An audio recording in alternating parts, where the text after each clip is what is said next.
दिगंबर मुनि सिर्फ मोर पंख ही पीछे क्यों लेते हैं? मोर पंख का मूल कारण है, जितने लोग आप लोगों के बाल होते हैं, यदि आप 8-15 दिन बालों को साफ नहीं करें तो चिक्कट हो जाते हैं, कड़े हो जाते हैं। और दूसरी, ये बाल जो हैं कठोर होते हैं। यदि आपका बाल आपकी आंख में डाला जाए और यूं रगड़ दिया जाए तो आंख कट जाएगी। सारे जितने लोग होते हैं तो वो जीवों की हिंसा करने वाला हो जाता है। अन्य पक्षियों के जो बाल होते हैं वो इतने छोटे होते हैं, इतने छोटे होते हैं कि हम 2-3 बार ही लगाएंगे तो खत्म हो जाएंगे। मयूर पंख के बालों में 5 गुण होते हैं। एक गुण होता है कोमल, इतना कोमल होता है कि यदि हम आँख के पंख में, अपनी आँख में भी इसको रगड़ें तो आँख में आंसू भी नहीं आएगा, कटेगा भी नहीं। एक होता है मृदु, मृदु यानी स्पर्श करने में इतना सुहावना लगता है जीव जंतु को कि जैसे हम जीव को लगाएंगे तो उसको चुभेगा नहीं। दूसरा होता है निष्परिग्रही, ये मैल को ग्रहण नहीं करता। आपके बालों में, किसी के बालों में, गाय बैल के बालों में आप देखना मिट्टी लग जाए तो गुलटा बन जाते, उसकी मिट्टी बन, ये नहीं पकड़ते। साल भर में कितनी भी गंदगी में गिर जाए, कितनी मिट्टी लग जाए, जैसी सूखे कि हम यूं झड़ा देंगे इसका मैल गिर जाता है। तो ये मुनि महाराजों जैसा निष्परिग्रही होता है।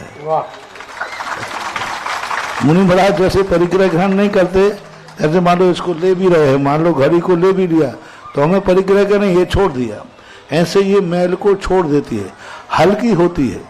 चींटी के ऊपर रख भी दी जाए तो चींटी मरेगी नहीं, उसको सुख महसूस होगा। तो इस प्रकार से ये और ये बाल सबसे बड़ा है, ये स्वयं छोड़ती है।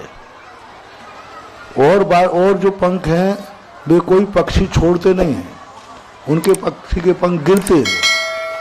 कोई भी पक्षी है अपने पंखों को छोड़ता नहीं है, टूट जाना अलग चीज है, लेकिन मयूर जो है हर साल अपने पंखों को छोड़ती है, स्वयं इच्छा पूर्वक छोड़ती है।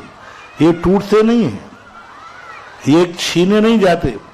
अन्य पक्षियों के पंख जो हैं हमें छीनना पड़ेंगे, और हम छीनेंगे तो वो पंख रहित होके मर जाएगा।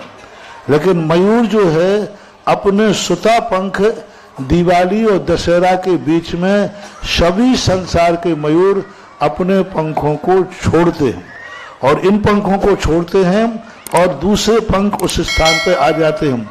इसलिए इन पंखों से मयूर को किसी प्रकार का दोष नहीं लगता, उसको कष्ट नहीं होता, बल्कि खुशी होती है कि हमने ये पंख छोड़ दिए।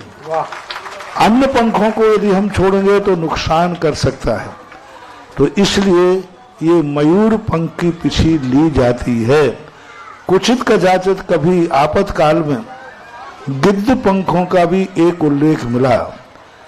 पूज्यवर कुंद स्वामी, पूज्यवर उमा स्वामी महाराज कहीं किंवदंती है, आगम सिद्धांत नहीं, कहीं जा रहे थे, मयूर पंछी गिर गई तो वहां गिद्धों के पंख पड़े हुए थे, उनको उठा लिया, काम चलाओ।